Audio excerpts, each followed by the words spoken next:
వ్యతిరేకం, ఎస్సీ ఎస్టీలకు వ్యతిరేకం అని ఏదేదో వారు మాట్లాడుతున్నారు.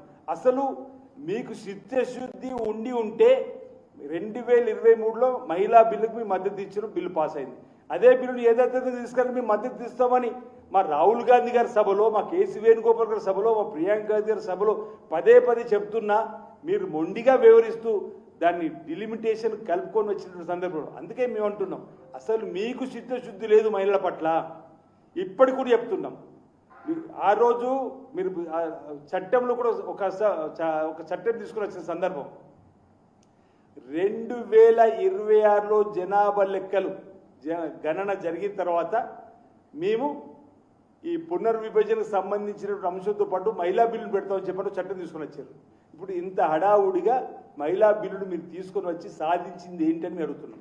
నిజంగా మీకు మహిళల పట్ల చిత్తశుద్ధి ఉంటే భారతీయ జనతా పార్టీకి సంబంధించినటువంటి ఈ రాష్ట్రంలో కిషన్ రెడ్డి గారికి, బండి సంజయ్ గారికి, దేశంలో మోడీ గారికి, అమిత్ షా గారికి నిజంగానే ప్రేమ చిత్తశుద్ధి మహిళలకు 33% చట్టసభలు తీసుకోవాలని చెప్పిన చిత్తశుద్ధి ఉంటే 2023లో పాస్ అయిన బిల్లును మళ్ళీ లోక్సభలు పెట్టి మీరు ఆమోదం పొందింపజేసి ఈ 2029 ఎన్నికల్లో మీరు ముందుకు పోయినా పర్వాలేదు, దానికి కాంగ్రెస్ పార్టీ మద్దతు ఇస్తుంది.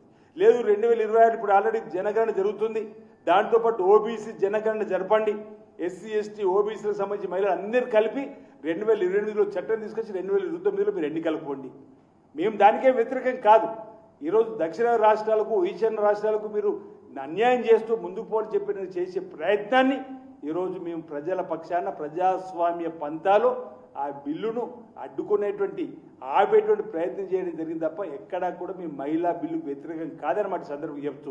నిజంగానే ఇక్కడ ఇంకొక పాయింట్ ఉంటుంది, మీ ద్వారా నేను అడుగుతా ఉన్నాను.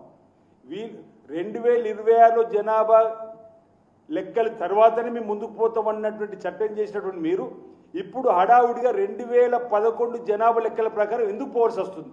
ఒకవేళ అదేవిధంగా మీరు ముందుకు పోవాలనుకుంటే 2023లో మహిళా బిల్లు పాస్ అయిన వేళ 2024 ఎన్నికలప్పుడు ఇదే 543 పార్లమెంటు స్థానాలకు 33% రిజర్వేషన్ పోతే 181 మంది మహిళా తల్లులు ఈ సభలు ఉండేవాళ్ళు కదా. ఎందుకు అప్పుడు మీరు చేయలేకపోయారు? ఇది మహిళా తల్లులందరూ కూడా గమనిస్తున్నారు. దేశవ్యాప్తంగా కూడా భారతీయ జనతా పార్టీ విధానాలను తీవ్రంగా ఖండిస్తున్నారు. ప్రతి మహిళా తల్లి చైతన్యవంతురాలైంది. నిజంగా భారతీయ జనతా పార్టీ చిత్తశుద్ధి ఉండుంటే ఈ డీలిమిట్తో మమ్మల్ని ఎందుకు, మా చట్టాన్ని ఎందుకు కలిపి తీసుకుని పేరని చెప్పనేదే సగటు మహిళా తల్లి తన ఆవేదన వెలిపుచ్చిన వేళ భారతీయ జనతా పార్టీ 16, 17, 18 3 రోజులు ప్రత్యేక సమావేశాలు పెట్టి ఏదైతే మీరు ఫెయిల్ అయినరో, నిజంగా మీకు మహిళల పట్ల చిత్తశుద్ధి ఉంటే మరో 3 రోజులు పార్లమెంట్ ప్రత్యేక సమావేశాలు పెట్టి మహిళా బిల్లును విడిగా తీసుకోనండి. తప్పనిసరిగా కాంగ్రెస్ పార్టీ మద్దతు ఇస్తుందన్నమాట ఈ సందర్భంగా నేను తెలియజేస్తూ, ఇప్పుడు దక్షిణాది రాష్ట్రాలకు ద్రోహం చేయాలని చేసినటువంటి బీజేపీ నాయకులకు ఈరోజు సాంఘిక బహిష్కరణ జరగాల్సిన అవసరం ఉంది.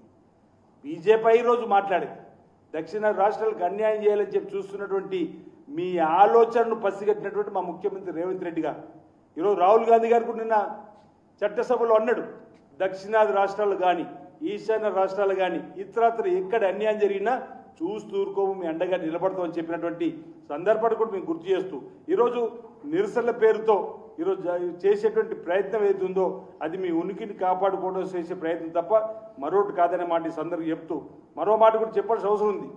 మహిళా బిల్లుతో కలిసి ఈ డీలిమిటేషన్ బిల్లు తీసుకొని వచ్చి మహిళలను మోసం చేసింది పక్కా భారతీయ జనతా పార్టీ ప్రభుత్వం. దానికి ముందుగా ముక్కు నేలకు రాసి క్షేమపడి ఓరవలసింది భారతీయ జనతా పార్టీ.